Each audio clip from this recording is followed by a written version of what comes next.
Ubuntu smartphone offers alternative to apps. An Ubuntu-powered smartphone is coming to the market a year and a half after a previous attempt to launch a model via crowdfunding failed.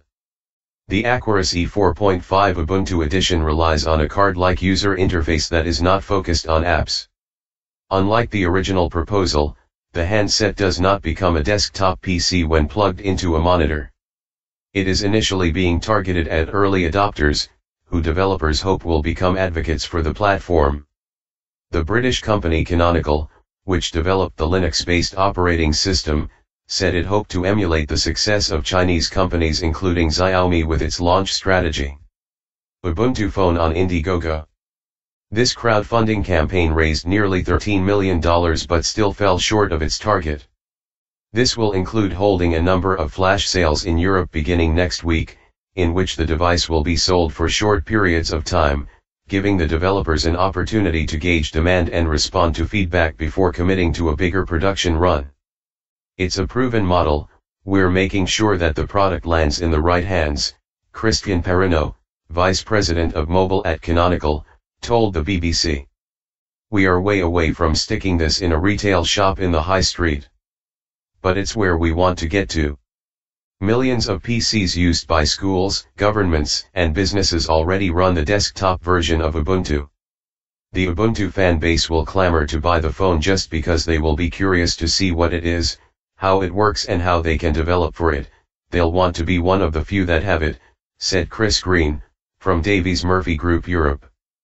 But for the broader, more mainstream, early adopter market, I think demand will be constricted because people are more app-focused.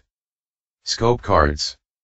The Ubuntu handset can run apps written in either the HTML5 web programming language or its own native QML code.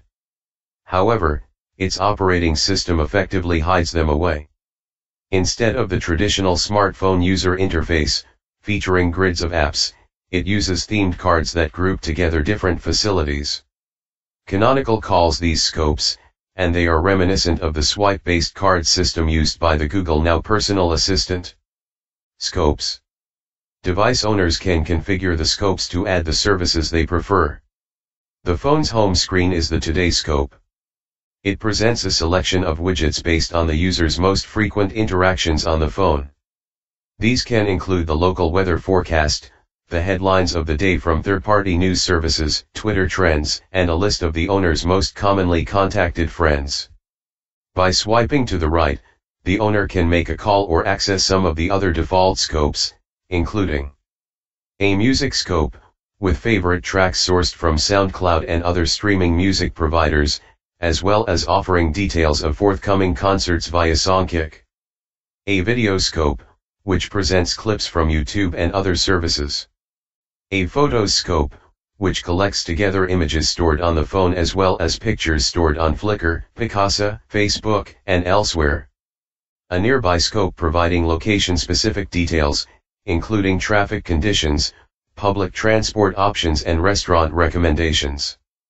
An apps scope, which provides access to the camera, calendar software, and programs from other companies. Users can create and configure their own scopes, and individual services can also be set to have scope cards of their own. Ubuntu phone. Third-party services can be set to have separate cards to themselves in the user interface. Mr. Perrineau suggested that the benefit to the user was an unfragmented experience, while developers would gain by being able to make their products available via scopes at a fraction of the cost of creating full apps. If you come out with a new OS that's based on apps and icons, then you're just a Me Too platform, he said. You'll only be as relevant to developers as the number of users you can bring to them, because you're adding the burden of supporting a new platform. And for users, you'll only be as good as the apps that you have. We've had to switch that model around and deliver an experience that is valuable in its own right. Clearly, the more services that plug into it, the better it becomes, but it's not fully dependent on them from day one, and for an early adopter audience it's a great product. Certain services will, however, be missing at launch, including WhatsApp, Skype, and several of Instagram's core features. Stopgap features. Canonical makes money by charging organizations for support services. The phones themselves are being made and sold by a Spanish company, BQ, which already has an Android variant of the hardware. They include an 8-megapixel rear camera, a 5MP front one and 1GB of RAM memory. They will cost about €170, $195, £127. It's a good-looking device and a very slick interface at a realistic price, commented Mr. Green. Scopes are an interesting stopgap between a full third-party app environment and a fixed-feature phone. However, they are just that, a stopgap. They will interest very early adopters and the Ubuntu faithful in the short term. However, it won't take long before people start wanting a full add-on app experience akin to the other existing platforms on the market today.